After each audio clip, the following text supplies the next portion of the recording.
Baik, saya akan melakukan praktikum tentang percobaan sistem pencernaan makanan. Tujuannya dapat mengurutkan bagian dari sistem pencernaan. Di sini sudah ada alat dan bahan, yaitu toples, kemudian printan dari sistem pencernaan, dan juga ada plastik di sini yang sudah saya berikan gambar makanan dan gambar fases. Pertama, proses pencernaan terdiri dari dua jenis, yaitu ada mekanis dan kimiawi. Proses pencernaan dimulai dari mulut. Nah, di mulut ini terjadi pencernaan secara mekanis oleh gigi dan kimiawi oleh enzim amilase. Selanjutnya, dari mulut masuk makanan menuju kerongkongan, yang merupakan saluran berbentuk tabung berukuran 20 cm yang menghubungkan rongga mulut dengan lambung. Dalam kerongkongan terjadi gerakan peristaltik, yaitu gerakan meremas yang dilakukan oleh dinding kerongkongan, berfungsi untuk mendorong makanan masuk ke dalam lambung. Dan lambung merupakan organ pencernaan yang paling elastis dan berbentuk seperti kantung di dalam lambung. Makanan terjadi pencernaan secara mekanis dan kimiawi.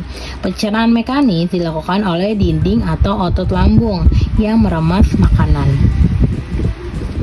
Dan pencernaan kimiawi dilakukan oleh getah lambung yang mengandung 3 jenis enzim. Pertama, ada enzim pepsin untuk memecah protein menjadi pepton. Enzim renin mengendapkan protein susu menjadi kasein. Dan asam klorida atau HCl yang mengasamkan makanan dan membunuh kuman dari makanan. Selanjutnya, makanan dicerna oleh usus halus. Usus halus merupakan usus terpanjang yang memiliki panjang 6-7 meter. Usus halus memiliki 3 bagian, yaitu ada usus besar, usus kosong, dan usus penyerapan. Di usus 12 jari mencerna makanan dengan bantuan getah pankreas dan getah empedu. Getah pankreas terdiri dari 3 enzim. Yang pertama, enzim amilase yang berguna mengubah zat tepung menjadi zat gula. Enzim tripsin mengubah protein menjadi asam amino. Enzim lipase yang berguna mengubah lemak menjadi asam lemak dan gliserol.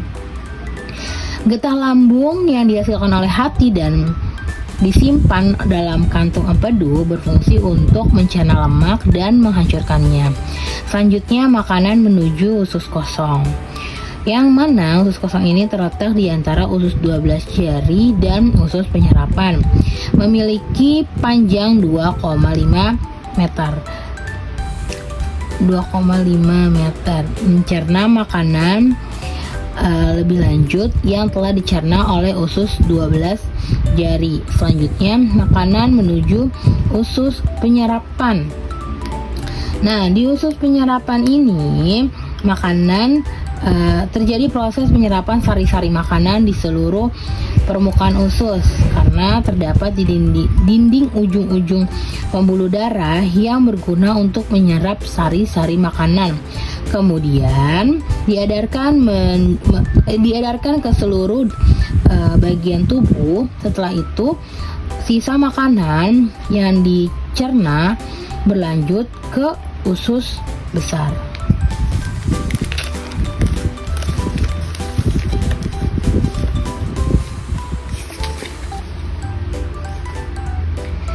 Nah, di usus besar berfungsi menyerap cairan, vitamin, dan mineral dari sisa-sisa makanan yang diserap oleh usus halus tadi. Pada usus besar terdapat bakteri E. coli yang berfungsi membantu proses pembusukan sisa makanan. Proses pembusukan akan menghasilkan fases atau kotoran. Selanjutnya, kotoran inilah yang akan berkumpul di ujung muara usus besar yang bisa kita sebut dengan rektrum. Nah, di sini. Rektrum sendiri merupakan tempat penyimpanan fases.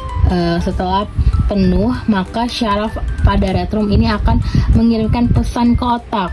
Lalu otak akan meresponnya dengan menimbulkan rasa mulas pada perut dan ingin membuang air besar.